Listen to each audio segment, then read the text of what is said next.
ही जवळजवळ 100 वर्षाची परंपरा आहे. मला राघोबा देव पाहायला भेटणार आहे. तर आमचा देव हा एका कोळ्याला तळ्यात पोहताना सापडला आणि 1953 सालचं हे रजिस्ट्रेशन आहे. ओके.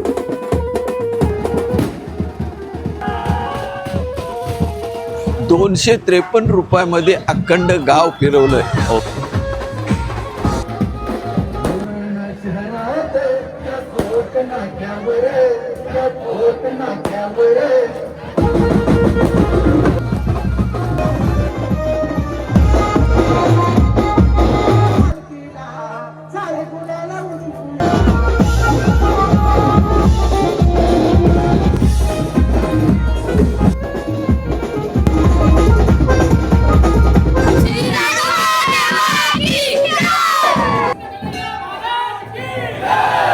नमस्कार मंडळी, सर्वप्रथम स्वागत आहे आपला उरणचा विरेणी या चॅनलवर. आणि आज आपण आलेलो आहोत कोटनाक्याला. कोटनाक्याला राघोबा देवाची पालखी निघणार आहे. तोच पालखीचा जल्लोष तुम्हाला दाखवण्याचा प्रयत्न असणार आहे या व्हिडिओमार्फत. सो चला थेट जाऊया मंदिरामध्ये आणि दर्शन घेऊया राघोबा देवाचं. मंडळी लायटिंग पाहू शकता. या साईडला तुम्हाला जरीमरी आईचं मंदिर पाहायला भेटणार आहे. हा बघा, हा मंदिर असणार आहे जरीमरी आईचं आणि लायटिंग फुल्ली असणार आहे. आणि इकडं तुम्ही पाहू शकता पूर्ण DJ लाईट असणार आहे. मंडळी एंट्रन्स तुम्हाला पाहायला भेटणार आहे. मस्त सर राघोबा देव मंदिर लिहिलेलं आहे आणि इथून आता एंट्री करणार आहोत आपण मंदिरामध्ये. आणि या साईडला तुम्हाला मंदिर पाहायला भेटणार आहे. हा बघा मंडळी, थेट आलेले गाभारे आहेत आणि राघोदेवाचं दर्शन स्ट्रेट फॉरवर्ड तुम्हाला पाहायला भेटतात. आणि प्रत्येक भाविक आपल्याला दर्शन घेताना पाहायला भेटणार आहे, पाहू शकता तुम्ही. आणि इथून पूर्ण लाईन लागलेली असणार आहे. बघा बॅक साईडला पूर्ण पाठीमागे लाईन गेली. मंडळी पाहू शकता मस्त अशी पालखी सजवली आहे आणि आतमध्ये तुम्हाला राघोबा देव पाहायला भेटणार आहे. हे बघा.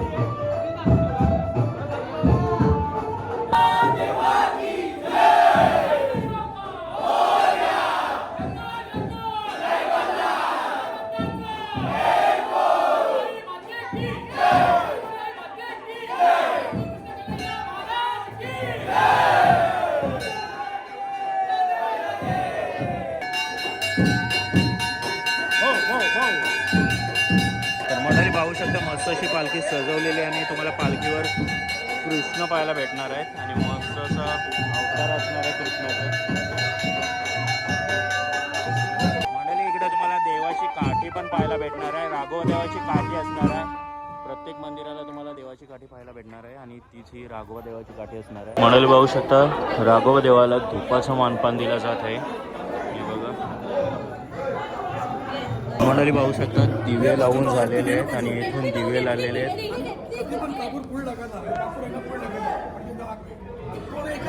मंडळी आपल्याला काका भेटलेत. काका आपलं नाव काय? शंकर भोईर, शंकर काशीनाथ भोईर. ओके. आणि आपल्या पालखीचा काय महिमा असणार आहे? पालखीचा मेळा आमचा देव हा एका कोळ्याला तळ्यात पोहताना सापडला. ओके. आणि त्यांनी देव इथे आणला हो. आणि कोट गावाच्या ग्रामस्थांच्या ताब्यात दिला. ओके. गावच्या पाटलांनी त्याला जागा दिली. ओके. जागा दिली त्यानंतर देवानी इथं स्थायिक बैठक घेतली. ओके. साधारणतः ही बरेच जुनं मंदिर होतं. ओके. छोटंसं मंदिर होतं. त्याच्यानंतर आणखी थोडं मोठं मंदिर बांधलं. ओके. आणि 1953 सालचं हे रजिस्ट्रेशन आहे ओके. चॅरिटी म्हणून. ओके. आणि 1953 ते आत्तापर्यंत सातत्याने उत्सव साजरे होत असतात. ओके. सप्तमी अष्टमी हा तिथीप्रमाणे असणार हा? आहे. पालखी सोहळा हा तिथीप्रमाणे असणार आहे ना? तिथीप्रमाणे. ओके. तिथीप्रमाणे. सप्तमी अष्टमी ओके. चैत्र शुद्ध वद्य सप्तमी असणे अष्टमी. ओके. आणि तरी किती वर्षाची परंपरा असणार आहे? ही जवळजवळ 100 वर्षाची परंपरा आहे. 1953 पासून रजिस्ट्रेशन. आमचा जन्म 54 झाला. ओके. बरोबर. साधारणतः 1927 साली ओके. अगोदर पत्र्याच्या शेडमध्ये देव होतं. ओके. 1927 साली हां. पुन्हा एकदा अगोदर जीर्णोद्धार झालं. त्या ओके. जीर्णोद्धारामध्ये कौलारू देवाचं मंदिर होतं. ओके. आणि 1992 साली ओके. हे जे तुम्हाला जे आता मंदिराची जी वास्तू दिसते ओके. ती 1992 साली बांधलेली आहे. ओके. अगोदर कौलारूच होतं. ओके.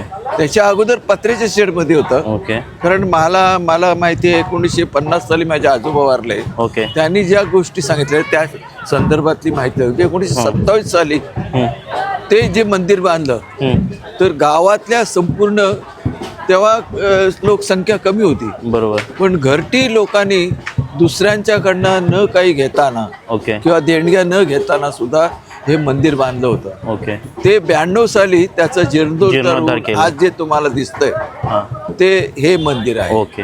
आणि पूर्वी सुरुवातीला यात्रा देवाची पालखी काढली जात असे, हम्म. पण ती साधारणतः 60 एक वर्षापूर्वी, ओके 60 वर्षाच्या सुद्धा अगोदर असू शकते, मला आता तारखा नाही माहिती, ओके की प्रथमावस्थेमध्ये देवाला जी पालखी लागते ती सुद्धा भाड्याने आणली जाते. ओके. आणि अगोदर. ती- हा आणि त्या संदर्भातली सगळी माहिती हम्म. त्यावेळेला आता जे काही नातवंड आहेत, ओके. काही ती मुलं पण आहेत त्याची, त्या बरोबर. माणसाची, बरोबर. त्या माणसाने सांगितलेलं आहे 253 रुपयामध्ये अखंड गाव फिरवलंय ओके. पालखीचं. म्हणजे पहिली देवाला पालखी जी घेऊन. बोलली आणि जाते ती पालखी सुद्धा भाड्याने आणली जात असते दुसऱ्या ओके मंदिराची. ओके. असं आहे असं आहे. काय. बाबा इथं आपल्याला गणपती बाप्पा पाहायला भेटतात, हे पण पहिल्यापासूनच इथं हा, असतात. सुरुवातीपासून. आणि आतमध्ये गाभाऱ्यात मी बघितलंय राघोबा देवाच्या साईडला पण एक देव आहे, नाही ते तुम्हाला पारेकरी म्हणून आहे एक का? सांगते तुम्हाला, हा प्रत्येक देवस्थान असतं बरोबर. त्याचे भालदार चोपदार असतात, रक्षपाल वगैरे असतात. बरोबर. आरक्षपाल वगैरे, तशी ते मंदिराची आहेत. ओके आणि देव हा जवळजवळ वारकरी आहे, त्याच्या हातामध्ये झेंडा आहे. ओके बरोबर. काय. हां. आणि बऱ्याचशा लोकांना त्याचा अनुभव आलेला आहे ओके. की त्याच्यावरती ठेवलेल्या श्रद्धाळू लोकांना तो पावलेला आहे किंवा दिसलेला आहे बरोबर. आणि वेळोवेळी प्रसंगाला आलेला आहे. ओके दुसरी एक महत्त्वाची गोष्ट सांगतो. आता माझं वय आहे 83 वर्षाचं. ओके. हे माझे चुलते, मी पुतण्या. ओके. हां. तर ते इथे तुम्हाला कधी एखादं अपघात झालेला आढळणार नाही ओके. या मंदिराच्या समोर वगैरे. मंदिराच्या समोर. त्याचं दुसरं एक कारण आहे ओके. की इथं हरिभक्ती चालते दरवर्षाला. ओके. गेल्या 19 वर्षापर्यंत पासून इथे हरिभक्ती चालते आणि जिथे बरोबर. हरिभक्ती चालते तिथेशी अपशकुनी घटना घडत नसतात. ओके. असा इतिहास आहे. इतिहास आहे. काय? आणि बाबा अजून एक विचारायचं होतं, शेवटचा प्रश्न. मान द्यायचा असेल तर काय देतो आपण? हां. काय पूर्वी देवाला ह्या बकरा कोंबड्याचं मान चालते कारण हां. वारकरी आहे. बरोबर. तर कधी कधी अजूनपर्यंत काही लोक आज पण पाहिलं मी की जिवंत कोंबडी देवाच्या देवळावरती देवलावरती सोडतात, जसं आई देवाला एकविरेच्या नाही. सोडतात हां. तसंच. जरी त्याचे जे वारकरी किंवा त्यांचे जे रक्षक आहेत की बाजूला, बरोबर. त्यांना सुद्धा मान दिला जातो. बरोबर. इतर देवांच्या ह्याच्यात सुद्धा आपण बघतो की देवी देवता आहेत त्यांना बरोबर. जो आपण बकरा कोंबड्याचा मान पाहतो, पाहतो. तो बरे. प्रत्यक्षात त्या देवतेला नसतं तर ते त्यांच्या रक्षकांना असतं. बरोबर, रक्षकांना असतं. हां.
कलाकार मंडळी पालखी उचललेली आहे.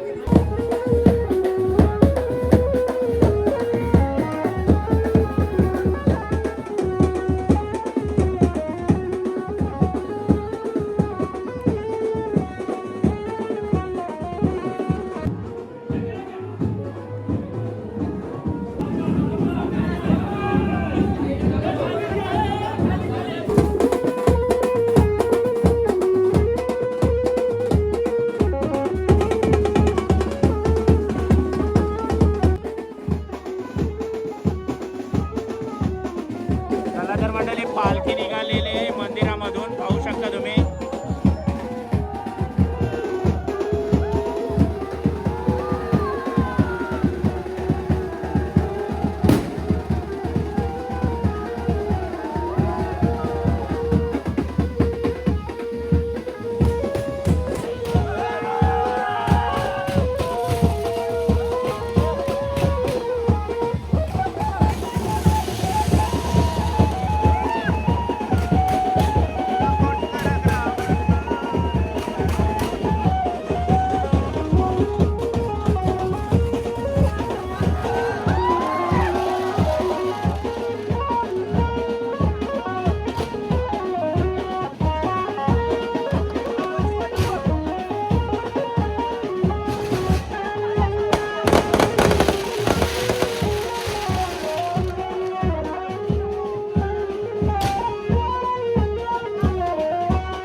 नाक्यावर त्या कोट नाक्यावर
कसा वाटला जल्लोष कोटनाकाकरांचा. आणि पालखी ऑलरेडी निघाली, जल्लोष फुल ऑन धमाल आहे, कारण जोगेश्वरी बीट्स आहे आणि साईड बाय साईड बँजो पण असणार आहे. सो ही व्हिडिओ तुम्हाला आवडली असेल तर व्हिडिओला नक्की लाईक करा, शेअर करा आणि चॅनलवर जर नवीन असाल तर सबस्क्राईब करायला विसरू नका. चला भेटूया अजून एका नवीन व्हिडिओमध्ये. चला till then take care, bye bye.